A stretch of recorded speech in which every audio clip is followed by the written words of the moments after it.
Thank you. Good evening, everyone. Now, before we begin the meeting, I'd like to make an apology. I want to apologize to council for not doing enough as presiding officer to maintain decorum here in Chambers. We've been very loose with how we conduct our meetings, and that's my fault.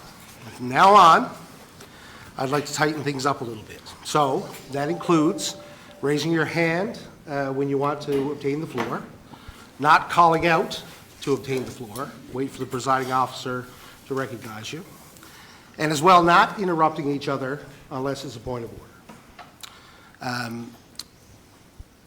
While I'm confident I was acting within the rules of procedure last meeting, I can't help but think that if we conducted the meeting with a little more formality, the result could have been different.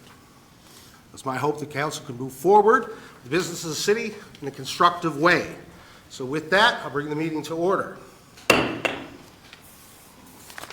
So first, we have, this is a, let me get my paper here. So tonight, of course, we are in our Committee of the Whole format. So would someone like to approve the agenda, please? So moved. Thank you. Seconder? I'll second, Mr. Mayor. Thank you. All those in favor? Aye. Counter-minded? Carried. Next, we have approval of the minutes from March 13th. Mr. Mayor, on a point of personal privilege, please. Okay. Thank you. May I address the council? Yes. Thank you. Mr. Mayor, I was first elected to Corner Brook City Council in 1997. I've been lucky to serve as a member of this council for 17 of the past 26 years. My statement today is reflective of that full period of time. My intention in this statement is to state my view on what happened in our last meeting and to try to find a way forward for the good of the city. Each of us sitting here today, every councillor and you, Mr. Mayor, was elected by the residents of this city. It's incumbent upon us to bring our best to the table. The residents did not get that in our last meeting. Mr. Mayor, I'm not going to comment on the procedural fairness of my being ejected from the meeting last time. What I am going to comment on is your behavior when I was ejected. Specifically, you very loudly banged the gavel, you yelled quiet at me, and you yelled out, out. Your voice was raised, your face appeared angry, and worst of all, after I left the room, you were laughing. Mr. Mayor, that is not leadership.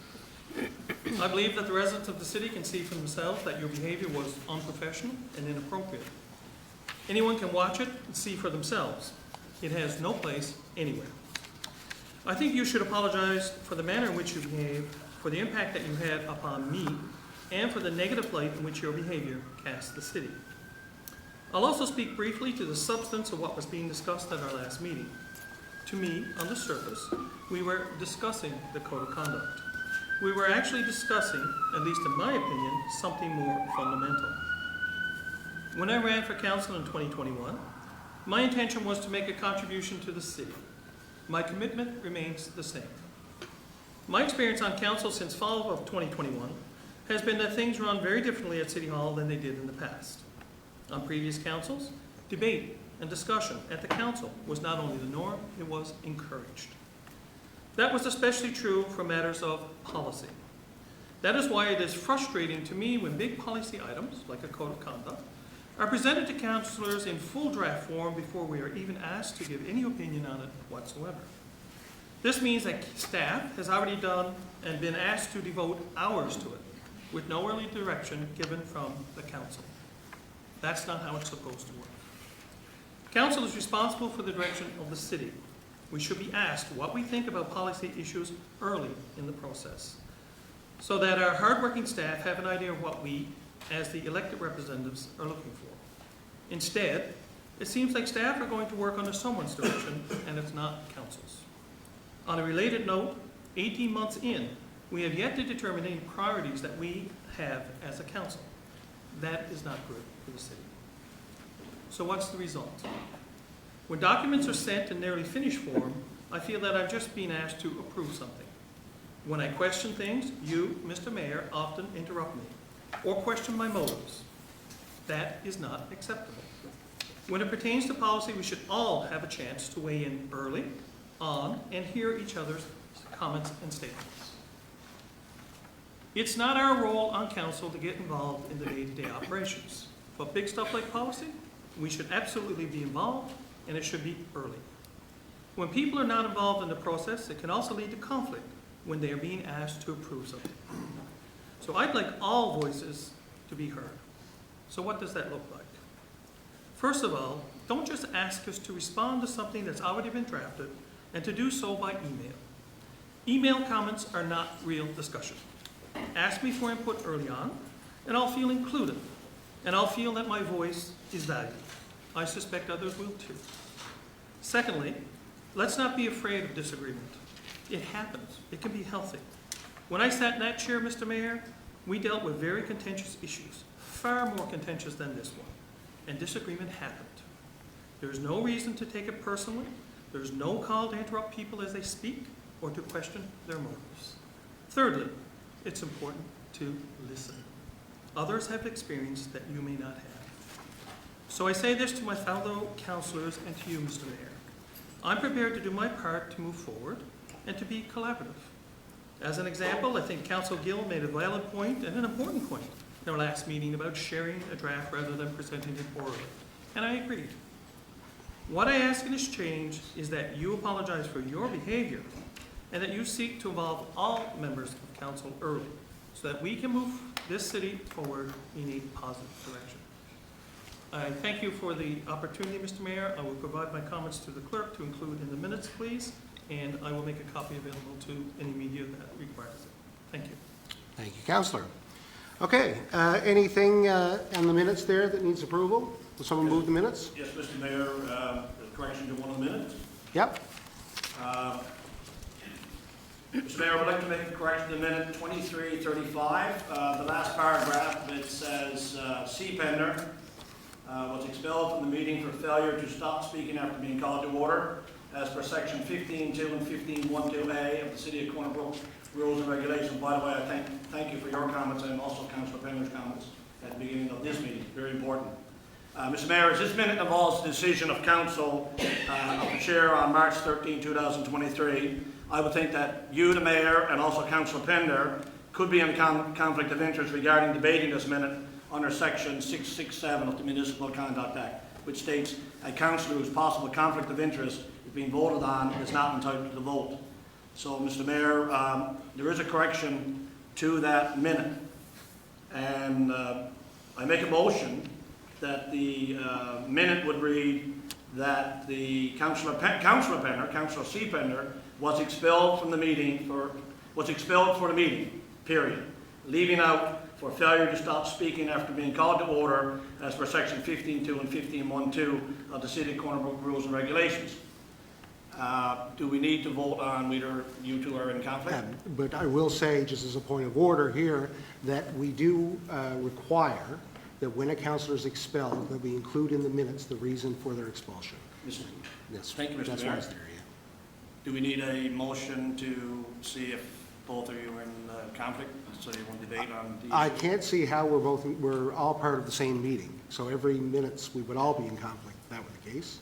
And in terms of the, I wouldn't be in any conflict for sure. I don't think Councillor Pender would. But like I said, we do require, as part of our rules of procedure, that we include the reason why. I appreciate that, Mr. Mayor, and when I get into my explanation, I'll address those points of view. So could we call for the question on whether Councillor Pender and the Mayor would be in a conflict of interest? So what is your motion? The motion would simply be, the last paragraph would read, Councillor C. Pender was expelled from the meeting dated March, whatever the date was, period, without stating the rest. Yeah, So that- I'll go into my reasons, whether it gets voted on or not. But that would be out of the rules of order. We have to include the reason. That is part of our rules of procedure. I don't think that the motion would be in order in that case. Hold on one second.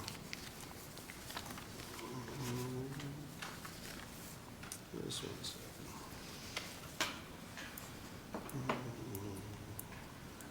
Clerk, do you know where that is exactly?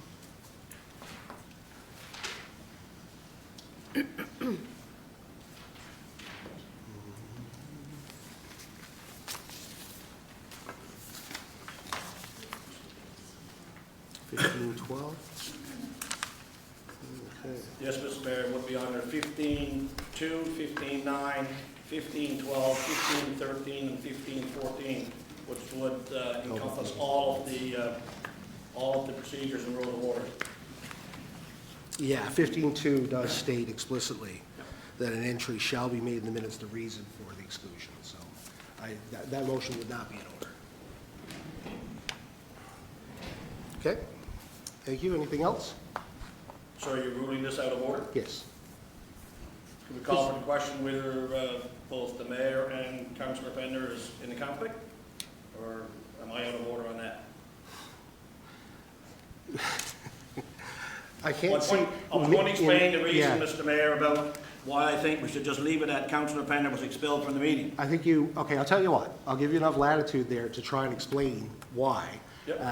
But the issue of councillors being in a conflict on minutes is very difficult, because we are all talking about the minutes, so, I appreciate your Go comment, ahead. Mr. Mayor. yeah. So go ahead, yes, explain your, Thank you, Mr. Mayor. Under 15.2, it says, "The presiding officer may expel and exclude from a meeting any member of council or other person who is guilty of improper conduct at a meeting. In the case of the exclusion of the member of council, an entry shall be made in the minutes of the reason for such exclusion." I agree with what you were saying earlier. Under Section 9, it says, "No member shall interrupt the member who is speaking except to raise a point of order." right, Under Section 1.2, to continue, it says, "Members who are called to order by the presiding officer, A, shall immediately stop speaking." And in the meeting that we referenced, there was no call to order. I've reviewed the video numerous times. I did not see a call to order taking place at that particular meeting. May explain their position.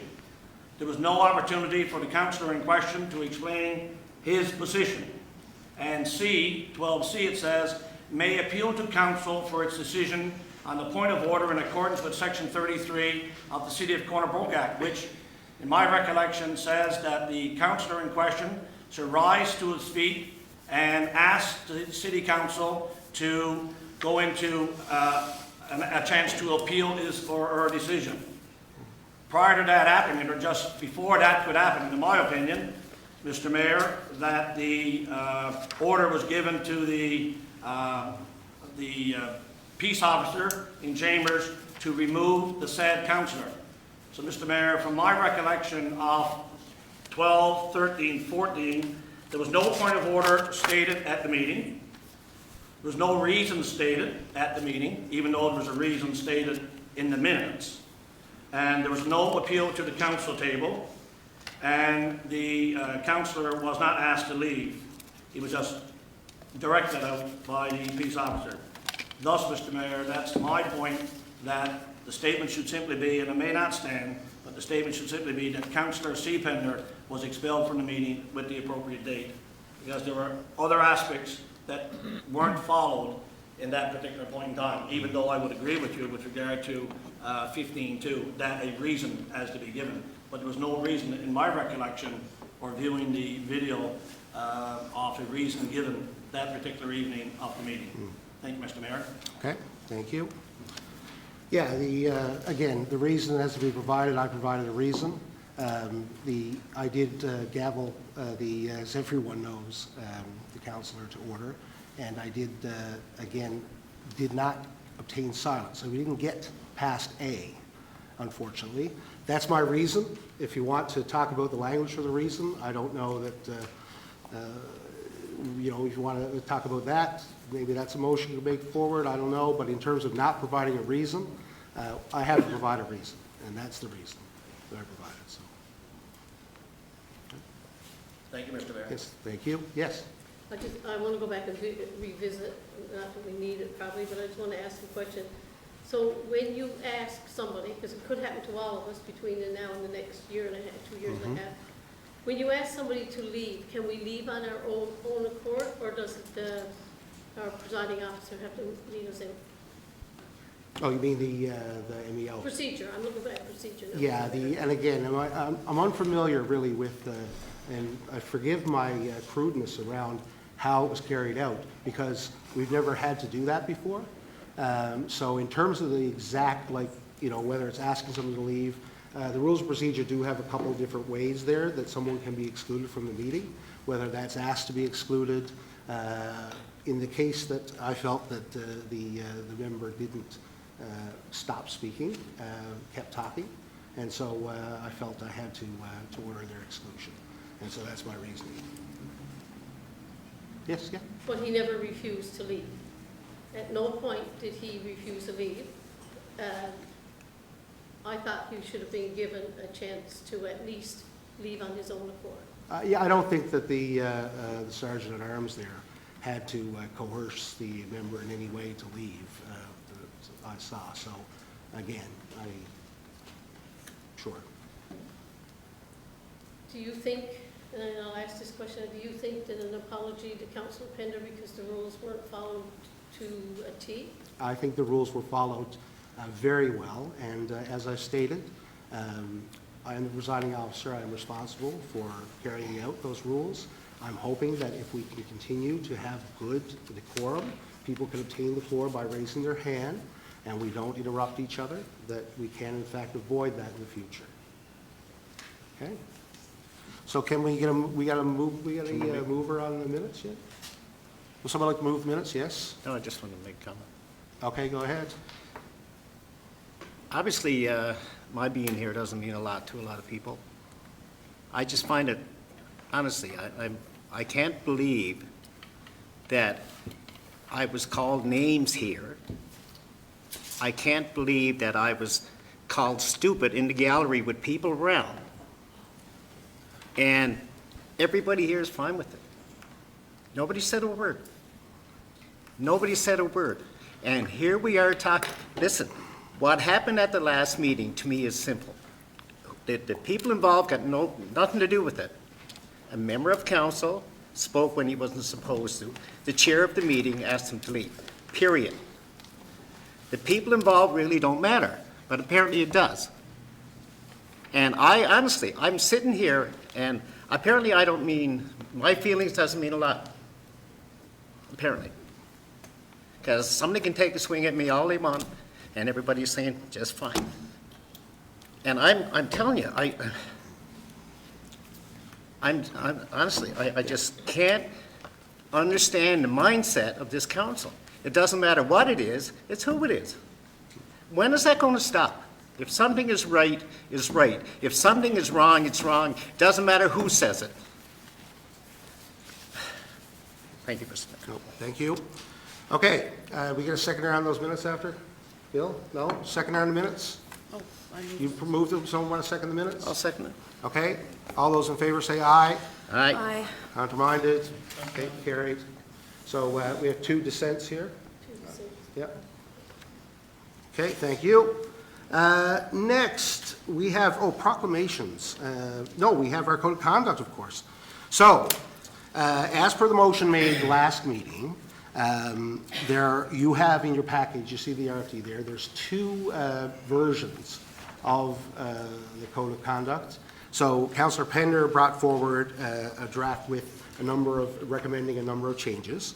So you have that one there, just as it is. You also have, and there was some commentary there, the legal commentary. The second version has the legal commentary or some small changes incorporated, some of the commentary, but basically trying to clean it up and make it worthwhile.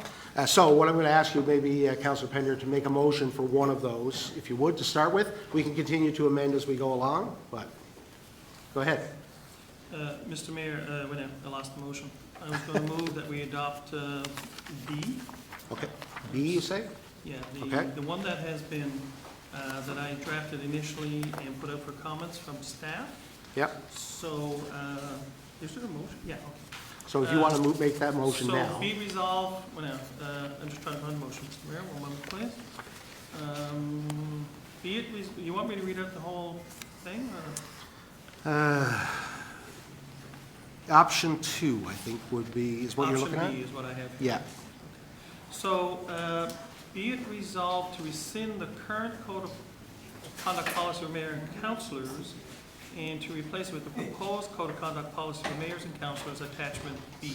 Okay, perfect. So moved. Thank you very much. Seconder on that? Second, Mr. Mayor. Thank you. Okay. So now, if there are, we can debate this, of course, if there are any comments on specific sections, and if someone feels strongly that we need to amend a section or something like that, of course, you can make a subsidiary motion now to do that. So yes, Councillor Pender. I don't have any changes to propose, Mr. Mayor. I just wanted to thank the clerk, their legal staff, and other staff who put time in this over the last couple of weeks. Any comments from anybody else that were incorporated? I did appreciate the back and forth and seeking of clarity on what I had proposed. And I do appreciate the work, the time, the effort that staff put into developing this. I think we now have a very good document that I'm quite happy to live with. Okay, excellent, thank you. Anyone else? No? Are we good? Okay, let's vote. All those in favor of the motion say aye. Aye. Contraminded? Carried. Excellent. Proclamations and events. So there's a couple things to talk about. I was very happy to declare March 26th as Purple Day for Epilepsy. Purple Day is a global effort to promote epilepsy awareness in countries all around the world. And epilepsy is a chronic neurological disorder estimated to affect more than 10,000 people in Newfoundland and Labrador, and over 300,000 people worldwide. Oh, in Canada, sorry, and 50 million people worldwide. Also, we have, where is that? There was just a little insert there. Of course, earlier today, we were delighted. We got some news from the province that we did receive $1.5 million towards a new aerial truck at our fire department. So again, it came very late, of course, but wanted to mention that. Of course, it'll probably cost us more than that, but as we've been discussing in the last number of meetings and committees as a whole especially, we do have to take some effort to repair the vehicle that we currently have, because it'll probably take a year or two at least to get a new vehicle. And I'm sure Councillor Granter has mentioned that many times in the last few meetings. So that's excellent news. I just wanted to mention that. Next, we have a report on finance and admin. So, Councillor Gill, if you would. Thank you, Mr. Mayor. So, of course, this is the first month of the fiscal year, so there are no material items to report on, but I do have a couple of things that I want to flag. Business taxes are due by the end of this month, March 31st. And two grants were awarded in March. The Corner Brook Library for support of new programs for the library, $2,200. And the Corner Brook Kinsman Club in support of signage and mapping for Prince Edward RV Park, $2,000. As for the council travel report, Corner Brook City Council remuneration and reimbursement regulations states that a summary of council travel expense by councillor will be provided to the council semi-annually and reported on at a public meeting. And the council travel report for the period of July 2022 to December 2022 is attached in the package. That's it, Mr. Mayor. Thank you very much. Does anyone have any questions on this report? Anything there that anyone wanted to ask? Okay. Perfect. Let's move along. So, Public Works, Deputy Mayor, we have some information on Public Works Department. Thank you, Mr. Mayor. Hopefully our snow clearing report will be soon gone, hopefully, but then we will replace it with something else.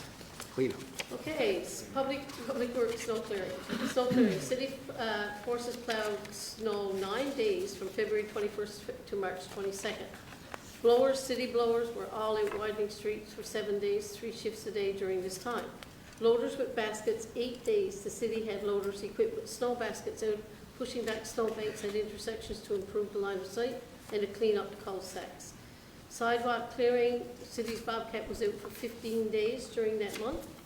And downtown cleanup sidewalks equipment was out 3 evenings and nights clearing up the downtown core and islands. Salt used, 1,500 tons. Sand used, 2,100 tons. Services requests, we had 294 calls received, top 3 categories of requests, 117 for snow clearing, 98 sand and salt, 22 potholes. I guess that's what's going to take over the snow clearing, huh? The reclaimer, crews managed to put out 20 tons of recycled asphalt over 3-day shifts the week of March 13th, 17th. Roads that were recycled, that received recycled hot mix include West Street, Main Street, Mount Bernard, University Drive, and O'Connell Drive. And the rest of 2023 in the winter, snow clearing blowers as required. Potholes, reclaimers, crews will continue patching and use the reclaimers until asphalt plants are open in May. Okay. Thank you very much, Deputy. Any questions on those items or anything else there regarding Public Works? Just hope.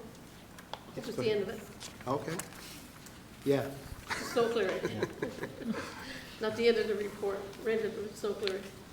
Okay, yes, Councilor. No, just a comment. I got some compliments for Public Works on some of the trail like down on Griffin Drive, where staff had put in an effort to keep it open during the winter, and it was much appreciated. So I think we could pass that on to Danny and his group. Good. Thank you. Anything else? Yes. Also, our Public Works was busy with our winter carnival. That's something else that, it's not in the report, but certainly took time. Absolutely. Absolutely. Okay. Anything else there? Okay. We'll move right along to the other half of that department, water and wastewater. Water and sewer. Director Burden is not here tonight, so any questions we got, we'll have to save them. Water and sewer complaints, we had, I'm not going to go through all of the ones that were there. We had a total of 54 complaints, and the highest one was sewer backup and no water, heat and night. So, and frozen water lines, we had a few of those during the month. Emergency water media releases, we had a total of 13. 8 included water outages and road closures. Wastewater recoverable works, where we had a total of $1,494.09. And wastewater repairs, we had a total of 8. Our maintenance, automatic flushing station, replaced the sump pump. BioGreen wastewater treatment plant, Riverside Drive, we replaced the air blower. Chlorination station, Woodbine, replaced the booster pump number 2 motor. Completed 3rd round of hydrant snow clearing, and our leak detection is ongoing. Upcoming maintenance, snow clearing hydrants, access roads, upgrade SCADA system at Work Depot, including Citadel Drive PVR station upgrade. Complete annual operational check on pressure reducing stations, and we have 17 stations remaining. Install new flow meter on Trout Pond chlorination station. And our water treatment plant maintenance summary. Seems like maintenance, we clean soda ash, weather events on February 20 caused multiple power outages. The backup generator operated for 12 hours. We installed new filters in the UVT analyzer. Replaced raw water UVT analyzer with the old filtered water UVT analyzer. This is only a temporary fix until we can get the unit repaired. Start prep work for the new hot water supply for the soda ash system and batch tank, hot water tank on order. And our upcoming maintenance is clean pipe raceway in basement, install new coagulant, coagulant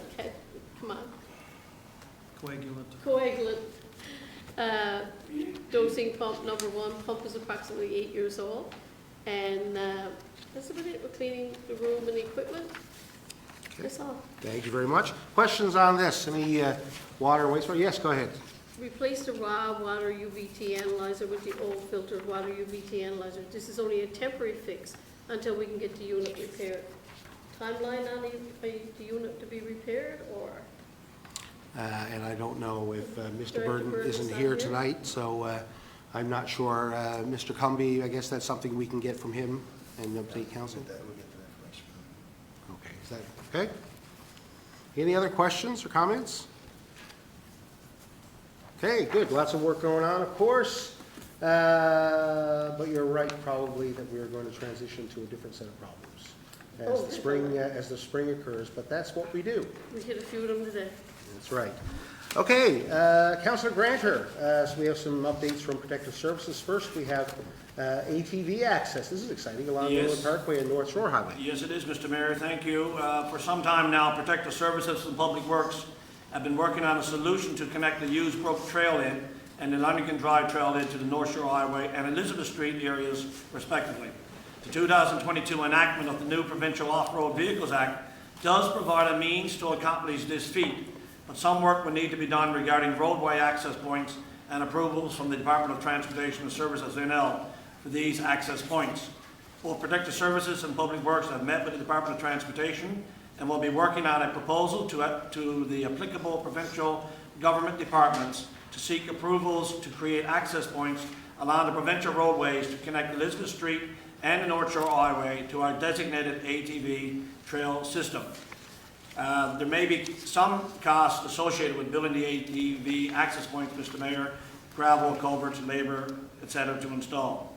So staff managing the ATV program are constantly presented with the issue of full legal connectivity to the ATV route, especially by ATV tourists who want to enter the city rather than trade their ATV around it. So I know, Mr. Mayor, in the last couple of years that many of us had telephone conversations with constituents wanting access, especially in the Elizabeth Street area and other areas around town. So this is a move in the right direction, Mr. Mayor.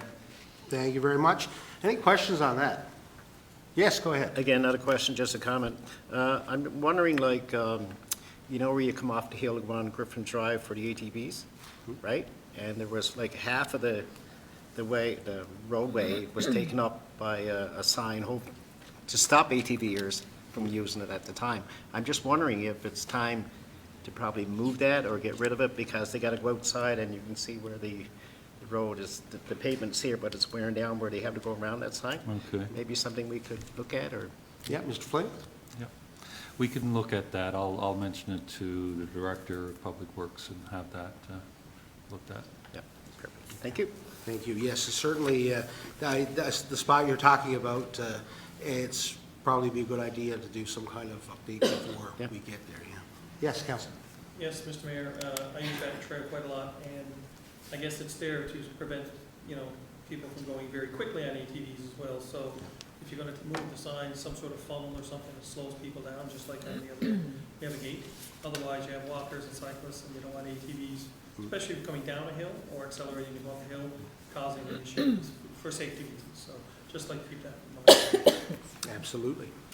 Anything else on this one? Okay, Councilor Granter, next item, another interesting new program, Yeah. Regional Smoke Alarm Project. Moving along here, Mr. Mayor, thank you. Corner Brook Fire Department Regional Smoke Alarm Project. The leadership of the Corner Brook Fire Department are acutely attuned to the need to address fire prevention by education and fire safety projects in our community. Corner Brook Fire Department Deputy Chief Simmons has been working with the fire chiefs in our region on an interrelated fire issues.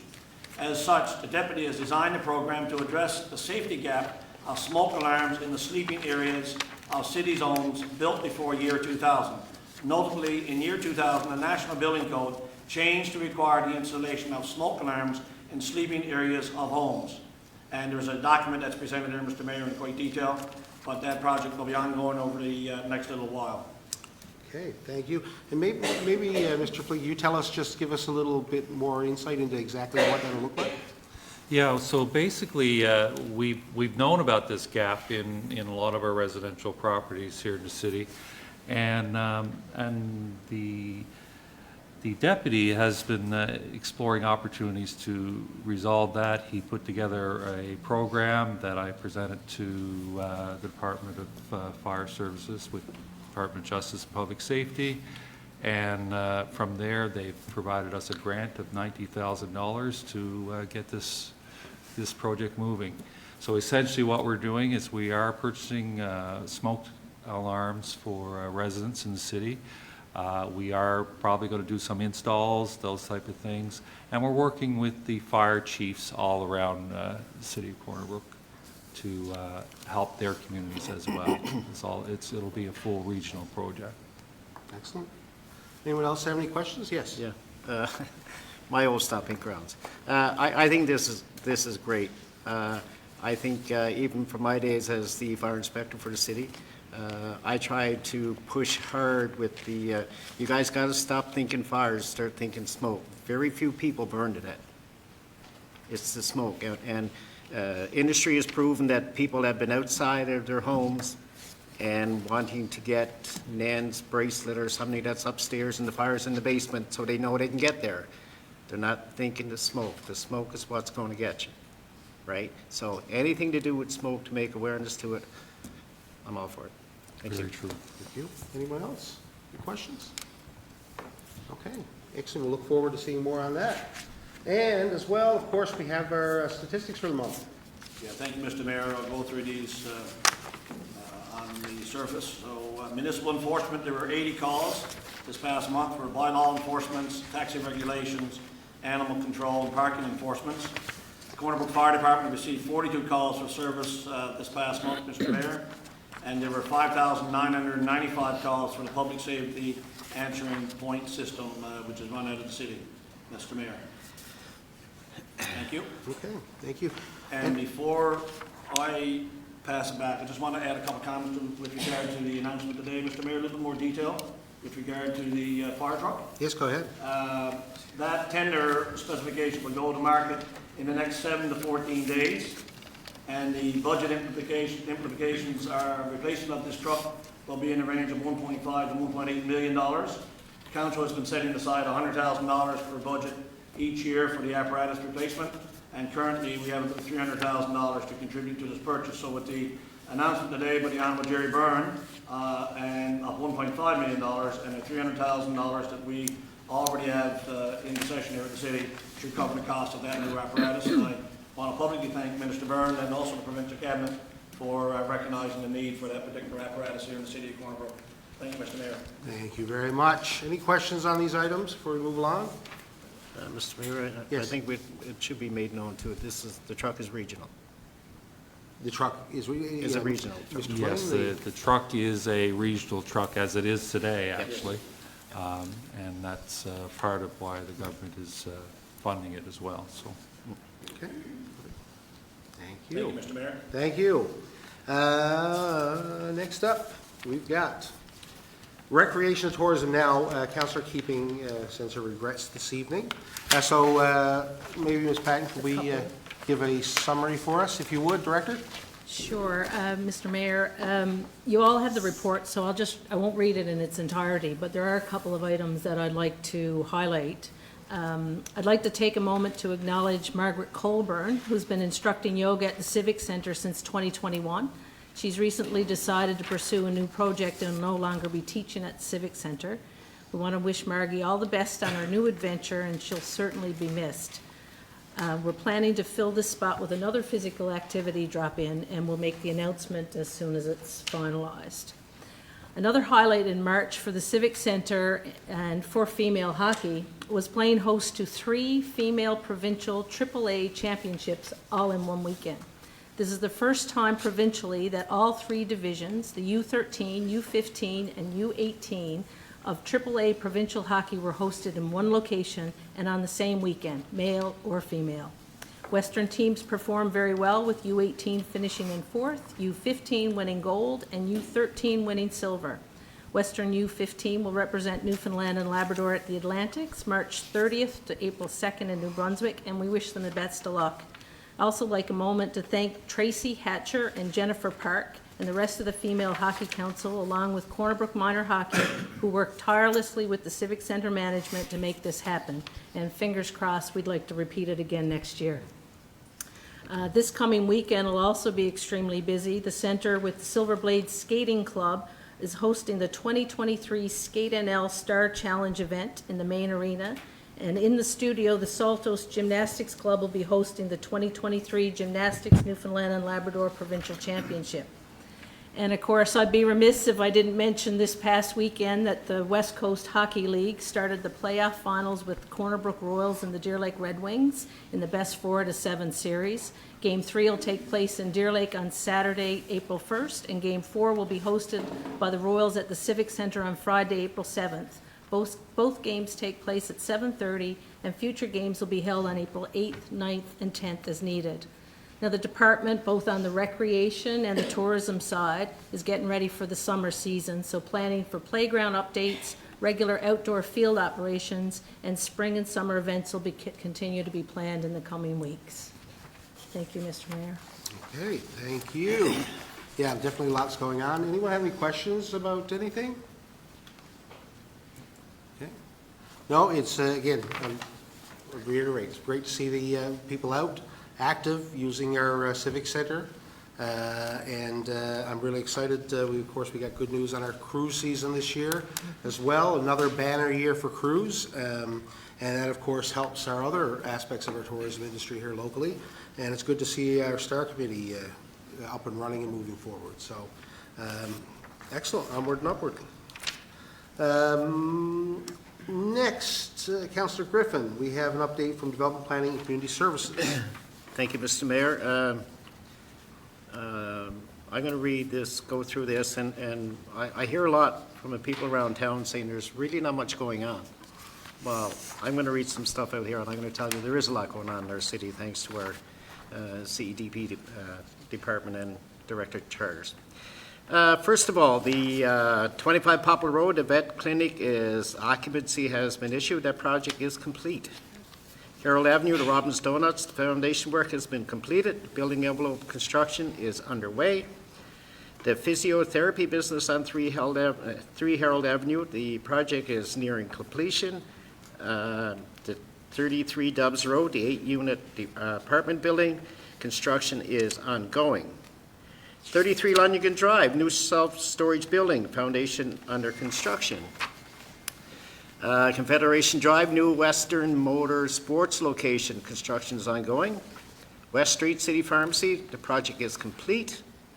West Street Doctor's Office above City Pharmacy, the drawings have been submitted. 44 Maple Valley Plaza, the shoe company, the permits have been issued. 62 Broadway, the new office space, used approval granted, waiting on engineer drawings. The new IMSP and development regulations, consultant has submitted the draft municipal plan and development regulations for staff review. Next steps will include a document provided by the consultant that can be reviewed by executive staff and council. And moving right along, the Local Food Infrastructure Fund Community Greenhouse.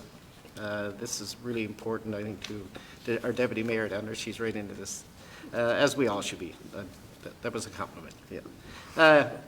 Local Food Infrastructure Fund Community Greenhouse have finalized the location behind the Center for Research and Innovation. The greenhouse kit has been purchased and should arrive in early May. It will house programs and education surrounding community food, local growing practice, as well as new innovations in growing technology in northern regions. There's over $100,000 in total funding. 33-foot geodesic, I don't know if I'm pronouncing that right, dome greenhouse. Partnered with the Association of New Canadians, Vine Place Community Centre, Immaculate Heart, and other community outreach groups. Should be in building process by mid-June. And to the last note on this one, hired a student intern through the School of Social Enterprise program to support the planning of the interior of this space. Star Trail updates, the OBIEC and the IATNL, I'll get Director to tell us what that is, building up the Man in the Mountain Trail as well as the Cape Blow-Me-Down Copper Mine to be multi-use trails. Now have the license to occupy for the Cape Blow-Me-Down Trail, still waiting on the finalized Man in the Mountain license to occupy. The RFPs are almost complete and will be sent out soon. And this is another important one. I really like this one. Earth Day 2023, Repair Cafe event. On April the 22nd is Earth Day. Planning is underway. In order to get people in the mindset of repair and not throwing out things during bulk pickup, we are hoping to have a community event where people who repair things will be available to answer questions about how to fix things, which may otherwise end up in the landfill. That's pretty, I like that. The YOLO Nomad project that's remote working, the destination hub is now active. And finally, Mr. Mayor, the Facade Appeal Comprehensive Enhancement, or the FACE program, funding remains available up to $10,000. 2 FACE applications have been approved. One application is in the pipeline, and 2 blade sign applications have been approved. And again, I'll finish where I started. There is a lot going on in our city, Mr. Mayor. Great job, Director. Thank you very much. Any questions on any of these items? Yes, go ahead, Deputy. IMSP, Yep. can we think of a time, or can there be a timeline on when it's going to get back to us and when we're going to have a look at it? And how long after we look at it are we looking at it before it could be approved? Mr. Charters, if you could. Through you, Mr. Mayor, the document's actually sitting on my desk, ready to be reviewed. I hope to get that done in May, or before May, sorry. I hope to get it to council in May. I can't answer how long it's going to take afterwards. It depends on how many questions or concerns council or staff have. But the intent is to get this moving and approved early in the summer. Okay. Thank you. Yes. Just a question, after council staff have reviewed it, will it be made public before we vote on it? Or is there another opportunity for the public to review and have any say and input? Yep, Mr. Charters. Through you, Mr. Mayor, I don't see any harm in that. We've given a number of outlets for people to comment on it. It's probably smart to let people have a look at it once we get it, close to being finalized. I don't see a problem with that. Thank you. Okay, any other questions or comments? Oh, good. Okay, thank you. Yes, lots going on. Councillor Pender, we have an update on our capital and our engineering projects. Yes, thank you. Some of the current projects on the go, of course, we all know about the Cornbrook Regional Recreation Center. Pool masonry wall is now complete. The interior masonry wall, which is the locker room areas, is about 90% complete. Structural steel is 95% complete. And all the concrete decking is complete on level 2. The slab on grade is complete on level 1 with the exception of around some columns. Steel studs nearly complete for the administrative level area on level 2.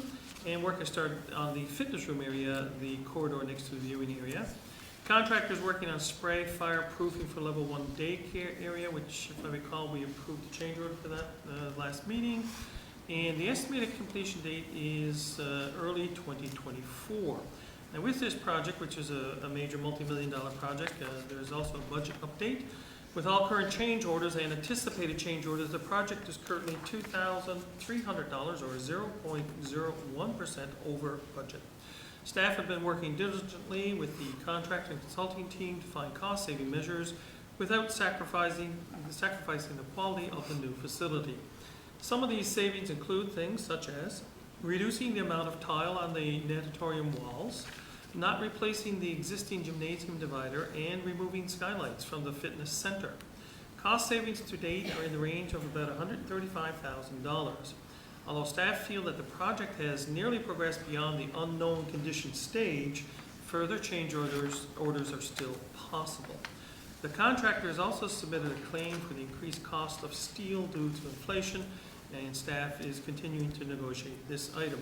In our package, Mr. Mayor, we have some pictures, and if anybody's been up around, you can tell that a lot of the outside work is, I should say, is being closed in, and the roof is getting closed in as well, and some equipment put on that and so on. So that's progressing nicely. Moving on, the Citadel Drive, the PVR upgrades, mechanical, piping, those things are around 75–80% complete to date. Bellsbrook Culvert Phase 2. This contract was awarded to C. Burns Excavating for $860,311.55, HST included. It's about 60% complete, and the revised date to open the road is April 3rd, 2023, and hopefully curb and asphalt to be completed by June. There were some concerns raised, I think, from some residents about being able to walk because the sidewalk was taken up, but I know staff has done their best to keep the stairs open down to the Valley Mall and allow access that way. Some other upcoming projects, the Great Trail Enhancement Phase 1, the tender closed on January the 2nd. It was awarded to West Coast Excavating and Equipment Company. Contract documents have been prepared, and they hope to start up for the spring of '23. O'Connell Drive at Crestview, pedestrian crossing improvements. We spoke about that in our last meeting. The tender was awarded to Eco Contracting Limited, and the project should begin in late spring. Mount Bernard Avenue reconstruction work includes new underground infrastructure, curb gutter, sidewalk on one side, and asphalt. This was started last late summer, I guess, or midsummer, somewhere around there. Last year, as most people recall, we've gotten pretty well halfway up Bell's Hill, just past the old Hummer Motors for, what's it called, the Connection Cafe, I believe is there now. About 14% of the contract is completed to date. Work on Zone 2 is going to commence whenever the weather conditions permit. The Great Trail Enhancement Phase 2 funding letter was received from Infrastructure Canada, and we're just waiting for the funding agreement. Deep Gulch Brook Storm Sewer Replacement, the RFP for an engineering consultant is going in the spring of '23. Was out in the spring of '23, sorry. Where now? Sorry, yes. Yeah, that doesn't read right. Something wrong with that one. RFP was issued February 21st and closed March 21st, 23. So the engineering consultants last year, 22. Right, thank you. 6 consulting firms have submitted proposals, and the review committee is evaluating those proposals this week. And that is the, I guess, the area that goes from University Drive, the gulch that comes down through the property next door, across and under University Drive, and down along O'Connell and empties out somewhere into the Cornbrook stream through there. So that needs to be repaired or replaced. Some engineering studies. We have a water system audit. The funding is not available, so we're looking at a phased approach with our current city funding, and that's an important thing to undertake to ensure that we don't waste any more water and that we have leak detection and things like that. And a transportation study, there is an RFP for engineering consultants to be released in the spring of '23, and that's tentative. So we'll see how that goes. And I think that is it for me on that, sir. Okay, thank you. Any questions on these items? A lot of projects going on. Anything there? Okay, thank you very much. Next, we have an update from the Deputy on the Youth Advisory Committee. What have you been up to? Oh, this one is exciting. I'm always excited to present and report on our youth committee. We had 2 meetings, one in February, one in March. On February the 20th, the committee held a meeting in preparation for the Winter Carnival and to plan different activities that the committee would attend and get involved with. The remainder of the meeting was spent assisting Councillor Keeping, who sat on the Winter Carnival Committee and was responsible for the closing ceremony, with a craft for the closing ceremonies. And it's really, I guess, nice to report that 2 of our Youth Advisory Committee members, Max Pittman and Tegan Dwyer, were our ambassadors for the 2023 Winter Carnival. And were very visible in all of the activities and certainly were a great help during the carnival. March 22nd, it's only a few days ago, the committee held a working meeting to prepare for the Cornerbrook Youth Fair, Future Fair, that will be held at the Civic Center tomorrow, actually. This event is open to all youth to see employment and volunteer opportunities and post-secondary options within our community. The Youth Advisory Committee will have a table at the fair with information about our committee. We're seeking new members for our committee. Also, I want to send a huge congratulations to one of our youth council members. I would like to send out congratulations to Max Pittman, who was a member of our youth committee, but was also Winter Carnival Ambassador for 2023. I'm receiving the Loren Scholarship for $100,000 for 4 years. Max has been accepted into UBC, University of British Columbia. Congratulations and good luck. We are proud of you, but we will miss you in the same breath. So congratulations to him and his family. Thank you very much. Absolutely. Fine young man. Yes, a fine young man indeed. One of the best. Yeah, yeah, that's excellent. And again, mentioning Youth Fair tomorrow, yeah, so the Building Youth Futures, and I sit on that committee as well, and that fair, future fair, not just employment, but it's a great opportunity. So encouraging youth that are looking for summer employment to get out for that. It was well attended last year, and I would expect it'll be the same this year. So that's definitely worthwhile. We will be there. Excellent. Any questions or comments here? No? Nope. Good. Okay. Thank you very much. Okay, we do have 2 pieces of business to deal with here. Councillor Pender, if you could take us through these. Yes, thank you. Part 2 of the training pool construction modification. To retain the existing training pool and replace the existing gutter system with a new prefab stainless steel curb and gutter system. The scope included in this portion of the change includes deletion of pool tile and replacement with pool liner, supply and installation of stainless steel curb and gutter system, consultant fees for the structural engineer and pool designer, miscellaneous construction costs, self-performed by Pomerleau, and a credit for pool demolition and concrete. So this is a change order, Mr. Mayor, for the salvage of the pool and some of the materials that are there. So be resolved that the City of Corner Brook Council approve change order number 31 between the City of Corner Brook and Pomerleau, Inc. for an increase of $240,732.77, HST included, for the Corner Brook Regional Recreation Center. I so move. Second, and we should note, Councillor Gill is in a conflict on this one, so she will not Second, participate. Mr. Mayor. Thank you very much. Questions on this one? Yes, go ahead. Mr. Mayor, I believe I'm not incorrect stating that this was already mentioned in my update, that this cost change order is already included in the previous update I gave that said we're $2,300 over budget, including the change orders, this one and the next one. And Mr. Charters, correct? That's correct, yes. Okay. And Mr. Charters, this one here, is this, the replacement of the different in the pool system, I guess, what is the intention with this? Sure. What happened when we discovered that the exterior wall along the pool was not reinforced and had to come down and be rebuilt? That changed everything with relating to how the original plan was to replace the pool. The contract was bid to replace the pool, tear it out, rebuild it. That's why you see the credits in here for the demolition and rebuild. The main thing here was to speed up the project. We didn't want to come into a huge delay claim at the end of this project because of this. Under the contract, the city and the contractor is obligated to find ways to save time in the schedule.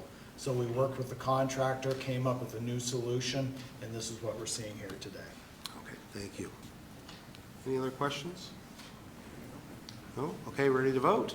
Yep. Okay, all those in favor say aye. Aye. Counterminded? Carried. And we have one other smaller one as well, Councillor Pender. Yes, this is the second change order I referred to a moment ago. This is change order number 032. It's the building footprint rock import redacted. Okay. As per RFI CX-10 and a letter from All Rock Consulting, unsuitable material was discovered within the building's footprint and is recommended to be removed.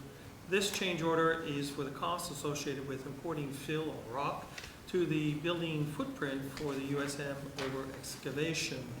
So the motion reads, be it resolved that the City of Corner Brook Council approve change order number 32 between the City of Corner Brook and Pomerleau, Inc. for the increase of $83,370.20, HST included, for the Corner Brook Regional Recreation Center. I so move. Thank you. A seconder on that one. Thank you, Mr. Mayor. Thank you. Any questions on this one? This one does seem like a more familiar type of change order. Okay. Nothing there, all straightforward. Okay, let's vote on it. All those in favor say aye. Aye. Counterminded? Carried. Okay. Well, with that, we will adjourn. Thank you all very much.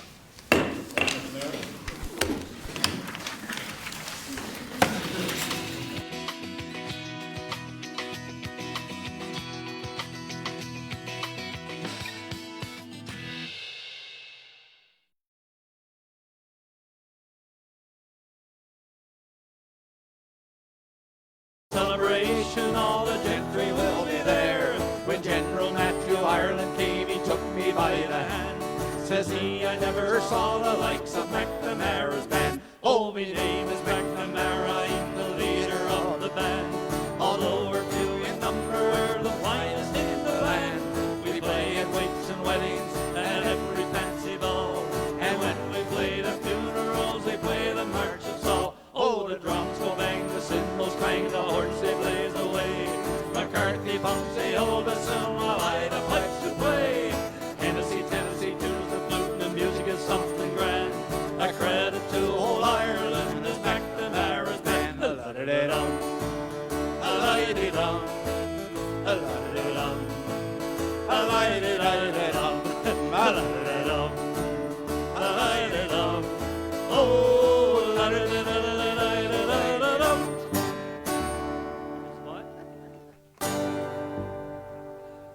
Bill.